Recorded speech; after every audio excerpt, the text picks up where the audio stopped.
ఎన్నో ఏళ్ల నాటి కల నేడు అయోధ్యలో శ్రీరాముని విగ్రహ ప్రతిష్టాపన. యావత్ అఖండ భారతం హర్షధ్వానాలతో ఆనందిస్తున్న వేళ చీకోటి ప్రవీణ్ బీజేపీ రాష్ట్ర నాయకులు.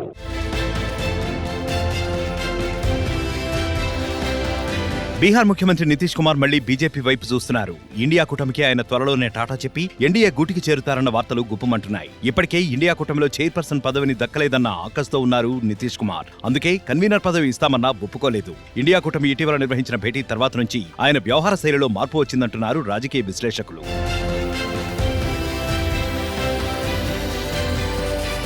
అయితే కేంద్రంలో మళ్లీ బీజేపీ అధికారంలోకి వస్తుందని అన్ని సర్వేలు చెప్తున్న నేపథ్యంలోనే నితీష్ కుమార్ కూడా కమలం వైపు చూస్తున్నారని మరికొందరు అంటున్నారు. బీజేపీతో జోడీ కడితేనే మరోసారి బీహార్లో గెలిచే అవకాశం ఉంటుందన్న ఆలోచనలో ఉన్నారాయన. రామమందిర ప్రాణప్రతిష్ఠతో కాషాయ పార్టీ ప్రభ మరింత పెరగడమే దీనికి కారణంగా కనిపిస్తోంది. అటు ఆర్జేడీతో అధికారం పంచుకోవడంపైన ఆయన అసంతృప్తిగా ఉన్నారు. లాలూ ప్రసాద్ యాదవ్ జోక్యం పెరగడంపై జేడీయూలో అంతర్గతంగా చర్చ నడుస్తోంది.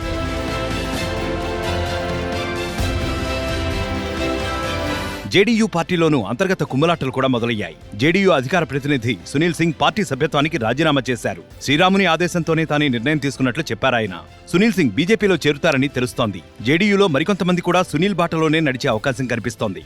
దీంతో నితీష్ ముందు జాగ్రత్త చర్యలు మొదలుపెట్టారు. వచ్చే ఎన్నికల్లో బీజేపీతోనే పొత్తు ఉంటుందని పార్టీలో లీకులు ఇస్తున్నారు. అలా అయితేనే మరికొంతమంది చేజారకుండా ఉంటారన్న వాదన వినిపిస్తోంది. లోక్సభ ఎన్నికల నాటికి క్రమంగా ఆర్జేడీతో పొత్తుకు టాటా చెప్పి కాషాయంతో దోస్తీ కడతారని చెప్పుకుంటున్నారు.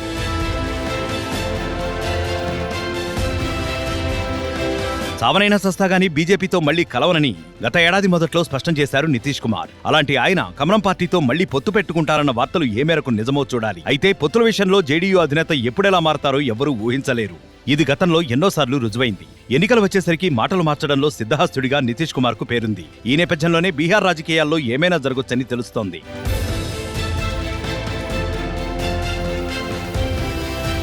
మరోవైపు నితీష్ బీజేపీ దోస్తీ వార్తలతో అటు ఇండియా కూటమి పరిస్థితి ఏంటన్న చర్చ మొదలైంది. నిజానికి కూటమిలో మొదట్నుంచి అంటిముట్టనట్లే ఉన్నారు నితీష్.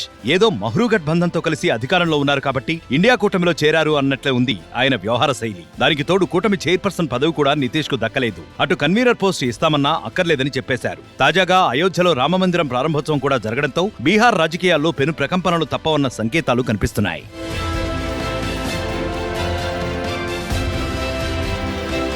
మరిన్ని వీడియోస్ కోసం ఛానల్ ని సబ్స్క్రైబ్ చేయండి. లేటెస్ట్ అప్డేట్స్ కోసం వాట్సాప్ ఛానల్ ని ఫాలో చేయండి. అండ్ లింక్ డిస్క్రిప్షన్ లో ఉంది.